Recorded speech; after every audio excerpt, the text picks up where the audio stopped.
अगर आपने जूते ही रखने हैं तो चाम के नहीं रखना, क्योंकि ये पशुओं को बेरहमी से मारा जाता है और उनसे काट कर ये चाम तैयार किया जाता है। पहले पुराने समय में जो चर्मकार यानी चमार जो जूते बनाते थे वो जीवित पशु को नहीं मारते थे।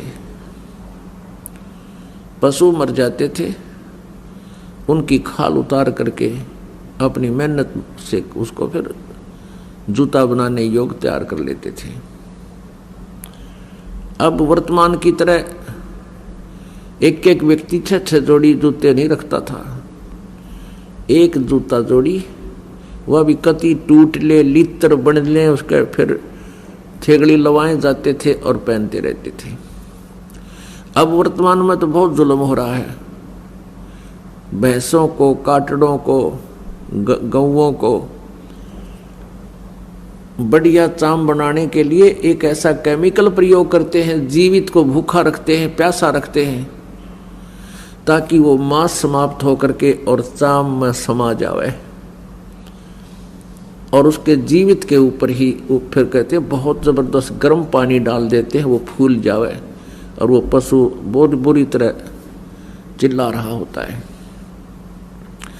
फिर उनको काट दिया जाता गर्दन से और फिर वो बढ़िया जूते बनाए जाते हैं। तो पुण्यात्मा, जिस दिन से इस दास को ये ज्ञान हुआ है चाम के जूते, चाम की बेल्ट उसी दिन से त्याग दी थी।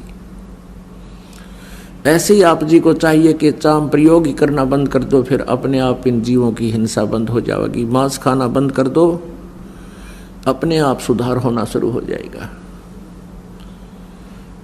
ये बातें कहन सुन से नहीं, ये किसी तरीके से इनका अंत किया जा सकता है। आजकल और अन्य बहुत अच्छे ट्रैक्शन वगैरह के जूते आते हैं, उनको पहन लीजिए। और जैसे मिलिट्री वगैरह में है, वो सरकारी मामला है, गवर्नमेंट का है, वहाँ आपको दोष नहीं है वो कैसे जूते पहनने को दे। प्राइवेट फिर आप वो नहीं पहनोगे, केवल ड्यूटी के समय वो पहन सकते हो, उसके बाद अपना दूसरे सिंपल चप्पल पहन लो, चाहे हवाई चप्पल, ये भी बढ़िया है। हमने अपने पापों के जो सोर्स हैं उनको खत्म करना है और जो पुण्य के सोर्स हैं उनको बढ़ाना है, तभी हम सुखी होंगे। तो यहाँ भक्तात्मा, तो उसने नाम लिया, नाम लेते हो ठीक हो गया। और यहाँ पर आया 1 महीने के बाद ऐसा मोटा हो रहा, आप चालर खूब नु सैर सपटे छक्कर खूब डट कर भोजन पावा, रोटी खावे, ठीक हो गया। 1 वर्ष के बाद उसको फिर तकलीफ एज इट इज होगी।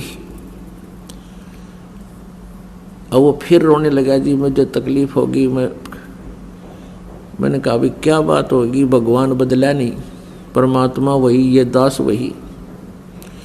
अब जिसने ठीक किया था आज कैसे बीमार हो सकता है? कोई कारण बना होगा, कोई गलती की होगी तूने। ना जी, कोई गलती नहीं करी, रोज भक्ति करता हूँ, मंत्र भी करता हूँ, जोत जलाऊं हूँ, पाठ भी करा दिया। अब हम असमंजस में पड़ जाते हैं, लेकिन पता तो होता है, इस दास को इतना अनुभव है कि ऐसा नहीं हो सकता कि बगैर नियम तोड़े कोई आपत्ति फिर आ जाए। फिर बगैर पूरा क्लियर हुए बिना दास भी ज्यादा दबाव नहीं देता, कह देता अच्छा भाई कोई बात नहीं, फिर सुनेगा भगवान। उसकी डेथ होगी।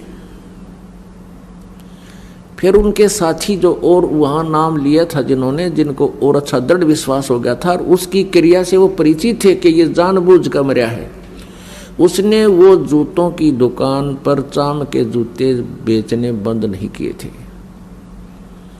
और भी एक आध जो बताए उनके साथियों ने कि उसने मर्यादा को भी तोड़ दिया था, क्योंकि सुखी हो गया, परमात्मा ने सुन ली। जब तो हृदय से रोया था और सुख होते ये परमात्मा से कोसों दूर हो जाता है। तो पुण्यात्मा, आपका यहाँ आने का उद्देश्य केवल संकट निवारण करना ही ना हो। देखो, वैसे तो दुखी इंसान भी यहाँ आ जाता है, उसके लिए वो दुख वरदान बन जाता है। क्योंकि वो दुख आपको भगवान से मिलाने में एक मीडिया का काम कर गया।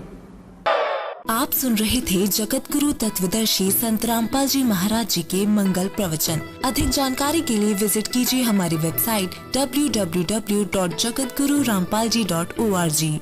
संत रामपाल जी महाराज जी के शुभ आशीर्वाद से पूरे विश्व भर में 500 से भी ज्यादा नाम दीक्षा केंद्र हैं, जिन पर संत रामपाल जी महाराज जी द्वारा ऑनलाइन निशुल्क नाम दीक्षा दी जा रही है। अपने नजदीकी नाम दीक्षा केंद्र का पता करने के लिए संपर्क करें 8222880541।